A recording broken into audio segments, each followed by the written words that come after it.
வணக்கம். கனத்த இதயத்துடன் இன்று உங்கள் முன் பேசுகிறேன்.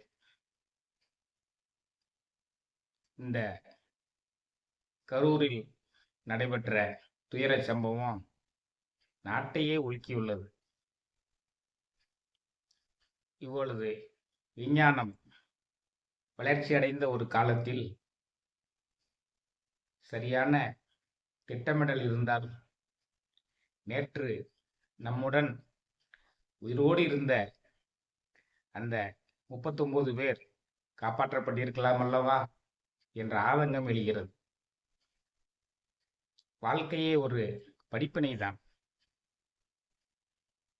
தினந்தோறும் புதிதாக கற்றுக்கொள்ள வேண்டும். கற்றுக்கொண்ட வழியில் நிற்க வேண்டும். முதல் 2 வாரங்களில் கட்டுக்கடங்கான கூட்டம் வந்ததை பார்த்த பின்பு இது 3வது வாரம் என்ன செய்திருக்கலாம் என்று மனம் அங்கலாய்க்கிறது அல்லவா? ஒவ்வொரு ஊரிலும் ஊருக்கு வெளியே ஒரு மைதானத்தில் பேசினால் இவ்வளவு நெரிசல் வந்திருக்காதே என்று மனம் பதபதைக்கிறது அல்லவா? இது சரியான திட்டமிடல் இல்லாதது தானே குறிப்பிடுகிறது. ஒரு குறுகலான தெருக்களில் இப்படிப்பட்ட கூட்டங்களை கூட்டுவது சாலச் சிறந்ததா?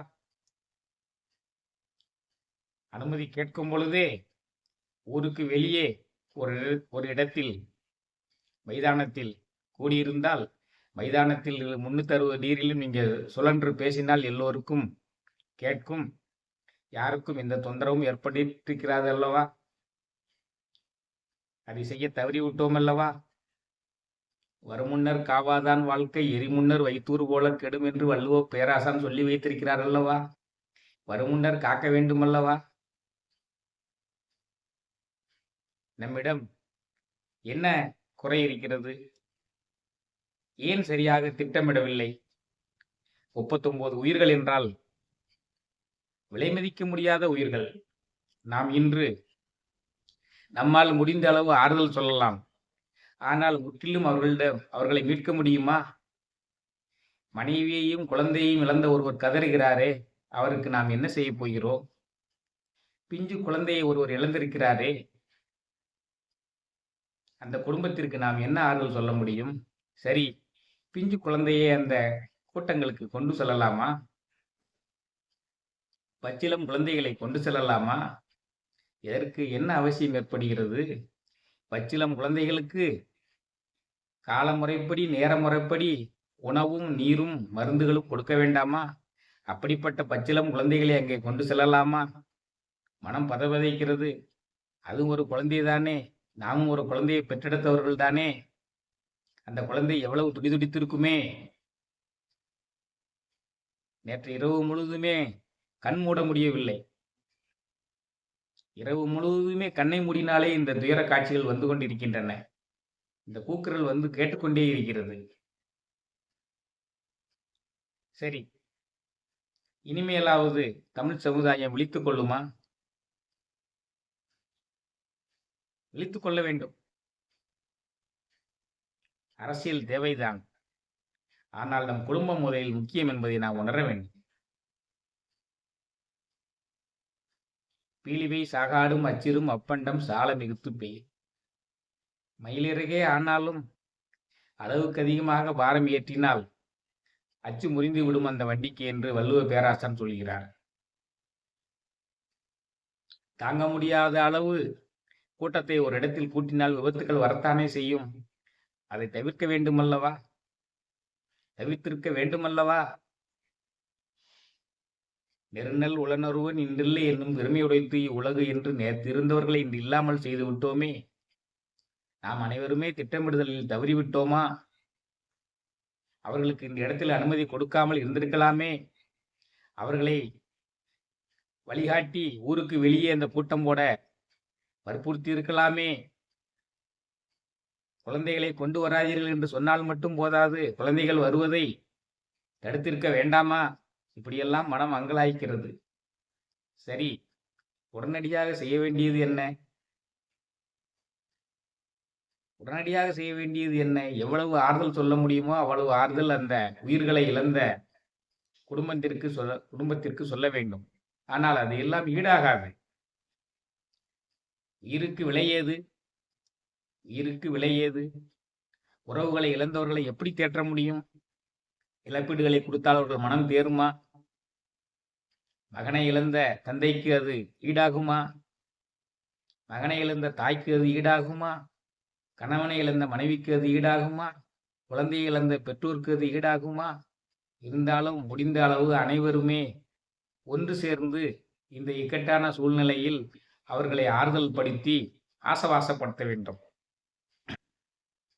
அதன் பின்னர் காயம்பட்டு மருத்துவமனையில் அவதிப்பட்டிருக்கக்கூடியவர்களை உடனடியாக அவர்களை அந்த காயத்திலிருந்து மீட்டு வருமாறு செய்ய வேண்டும்.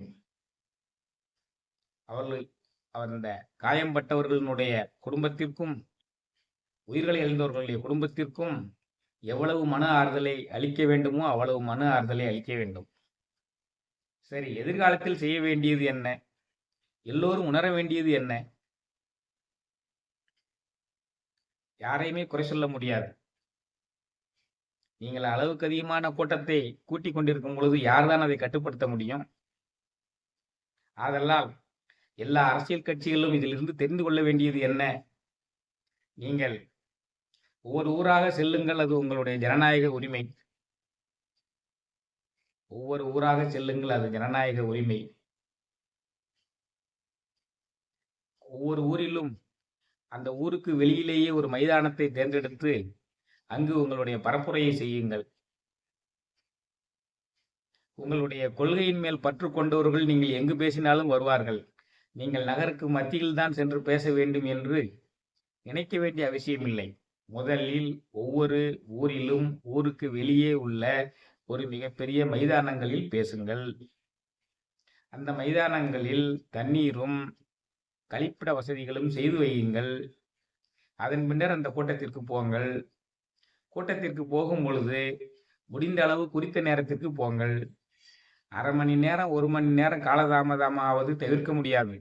பல மணி நேரங்கள் தாமதமாக வந்தால் அங்கு கூடியிருக்கின்ற ஆயிரக்கணக்கான லட்சக்கணக்கான அந்த மனித உயிர்கள் தண்ணீர் இன்றியும் கழிப்பிடங்களுக்கு செல்ல முடியாமலும் அவதிப்படுவார்களே. அப்பொழுது மனிதத்துவம் எங்கே இருக்கிறது என்ற கேள்வி வரும் அல்லவா? உங்களால் முடிந்த அளவு குறித்த நேரத்திற்கு செல்லுங்கள். அதற்கு தகுந்தவாறு திட்டமிடுங்கள்.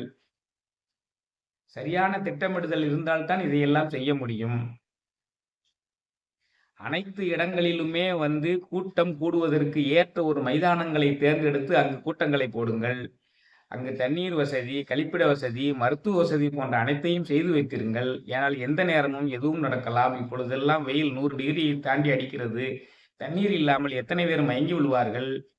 அத்தனை பேருக்கும் தண்ணீர் கொடுக்க முடியுமா என்றெல்லாம் சிந்தித்து பார்த்துதான் நாம் இந்த நிகழ்ச்சிகளை ஏற்பாடு செய்ய வேண்டும். மனிதத்துவம் மிகவும் முக்கியமானது ஐயா. மனித உயிர் விலை மதிப்பட்டது ஐயா. ஒரு உயிரை இழந்தவர்களுக்குத்தான் அதனுடைய அருமை புரியும். உறவுகளை இழந்தவர்களுக்குத்தான் அதனுடைய தாக்கம் புரியும். சொல்லுதல் யாருக்கும் எளிய, அறியவாம் சொல்லிய வண்ணம் செயல். சொல்லுவது எளிது. உயிர் அவ்வளவு விலை மதிக்க முடியாதது. இனி வருங்காலத்தில் ஒரு உயிரும் போக முடியாத அளவுக்கு நம்மளுடைய திட்டமிடுதலும் வழிகாட்டுதலும் இருக்க வேண்டும். அரசியல் கட்சிகள், அனைத்து கட்சிகளுமே இதை உணர வேண்டும்.